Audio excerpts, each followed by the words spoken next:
Assalamualaikum warahmatullahi wabarakatuh. Salam semangat sepak bola untuk sepak bola Indonesia yang terbaik. Besok 1x24 jam dari sekarang kita akan menyaksikan lagi laga penentuan dan yang menentukan perjalanan Indonesia di qualify penyisihan babak ketiga di grup C untuk menuju Piala Dunia 2026.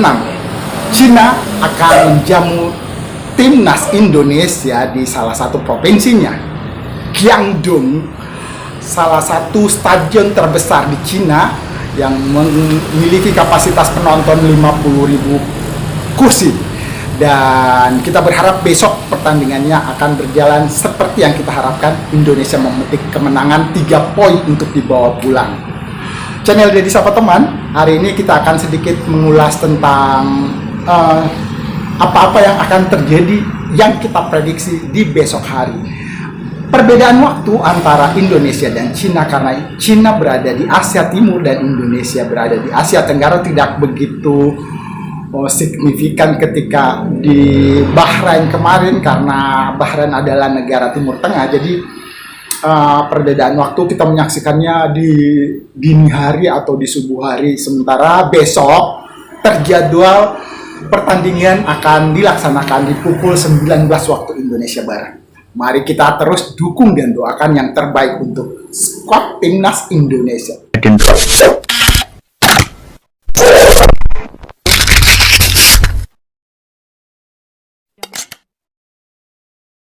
Wasit yang akan memimpin pertandingan adalah wasit terpilih dari FIFA, juga dari Timur Tengah.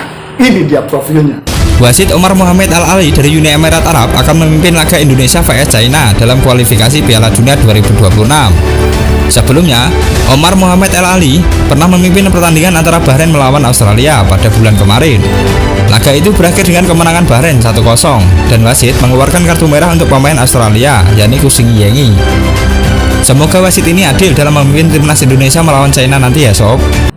Nah, si bapak wasit ini berasal dari Uni Emirat Arab yang juga pernah mengadili atau menjadi pengadil di lapangan pada saat Australia menghadapi Bahrain. Ketika itu Bahrain menang 1-0 di menit akhir pada pertandingan melawan Australia yang digelar di Australia. Dan harapan besar kita, semoga beliau ini berpihak. Tapi dengan line up yang akan diturunkan oleh Coach Sintayong, kemungkinannya kita bisa mencetak lebih banyak gol ketika menghadapi Cina kali ini. Ini dia prediksinya.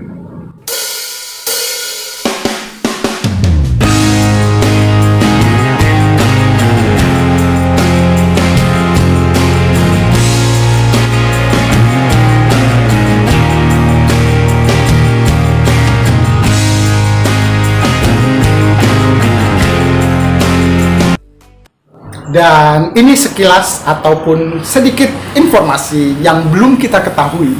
Sudah berapa kali pertemuan antara Tiongkok melawan timnas Indonesia? Ini dia ceritanya. Kita contek atau kita lihat dari kanal Cerita Bola berikut ini.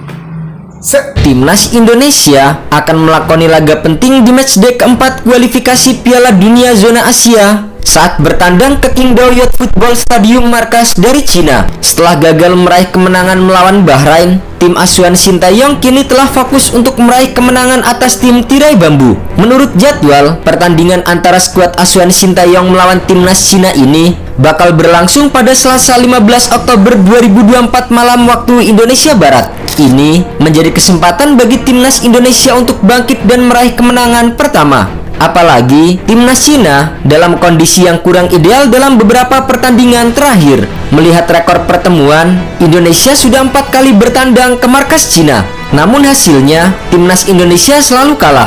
Pada lawatan pertama, timnas Indonesia dijamu Cina di Beijing. Dalam kualifikasi Piala Dunia 1958, Indonesia kalah 3-4 dari Cina.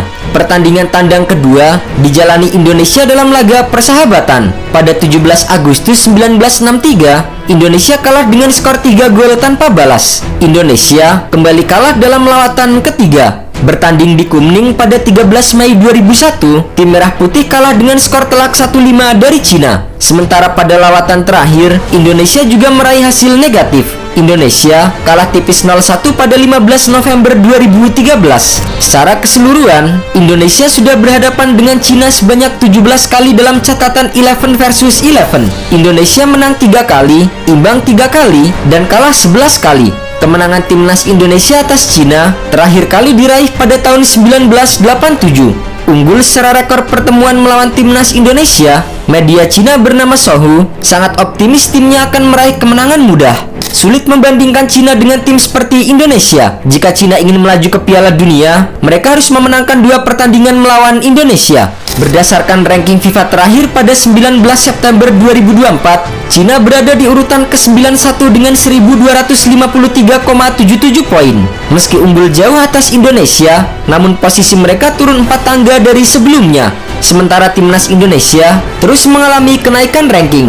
Timnas Cina menjadi salah satu peserta yang memiliki performa kurang istimewa pada awal putaran ketiga ini, sebab mereka menjadi satu-satunya peserta grup C yang selalu menelan kekalahan dari 3 laga awal. Bahkan, The Dragon cenderung menjadi bulan-bulanan lawannya. Mereka digasak Jepang 7 gol tanpa balas. Kemudian setelah itu, menelan 2 kekalahan beruntun melawan Arab Saudi 1-2 dan Australia dengan skor 1-3. Dengan demikian, timnas Cina menjadi kontestan yang paling banyak kebobolan. Mereka sejauh ini sudah kemasukan 12 gol. Padahal, di sisi lain, Cina juga tak produktif amat karena baru bisa mencetak 2 gol saja. Berbeda dengan timnas Indonesia, sejauh ini J.Idris dan kawan-kawan belum terkalahkan setelah meraih 3 hasil imbang atas Arab Saudi, Australia, dan timnas Bahrain.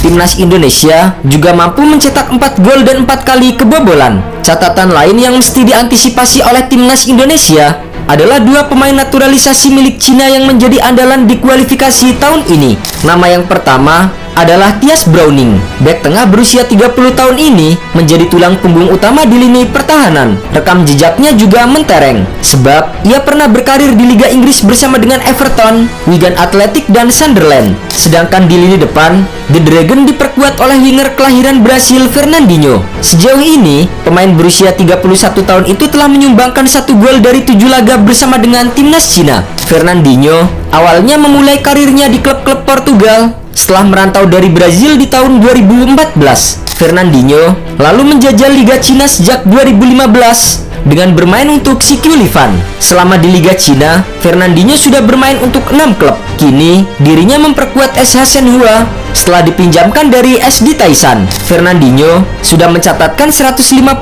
penampilan dengan mencetak 34 gol dan 47 assist. Tahun 2020, setelah 5 tahun menetap di Cina, Fernandinho akhirnya dinaturalisasi oleh timnas Cina. Kini, dirinya sudah memperkuat timnas Cina di 7 laga dengan sumbangan 1 gol.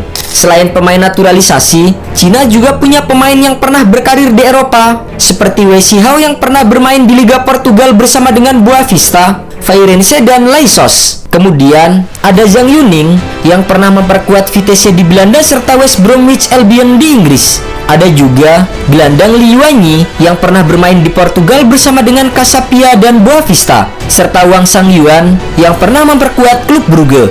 Sementara itu, meski kalah secara rekor pertemuan dan ranking FIFA, timnas Indonesia saat ini sangat jauh berbeda dengan tim yang dihadapi Cina terakhir kali. Timnas Indonesia memiliki generasi emas dengan nama-nama top seperti Tom Haye, Martin Paes, J.Idris, hingga Max Hilhers.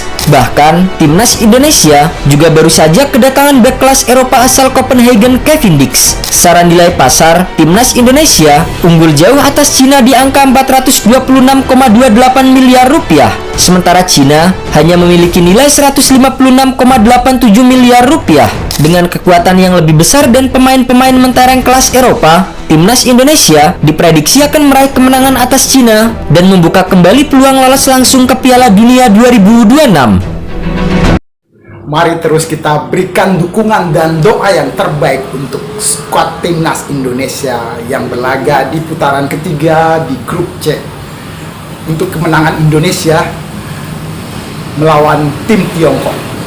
Terima kasih sudah menyimak. Terima kasih untuk channel-channel yang telah mendukung channel Dedi Sapa Teman, seperti channel Cebol Cerita Bola TV. Terima kasih sekali lagi. Terus bersemangat dukung timnas Indonesia. Apapun yang terjadi, kita ada di timnas Indonesia. Doa dan dukungan terbaik kita. Terima kasih. Salam semangat. Assalamualaikum warahmatullahi wabarakatuh.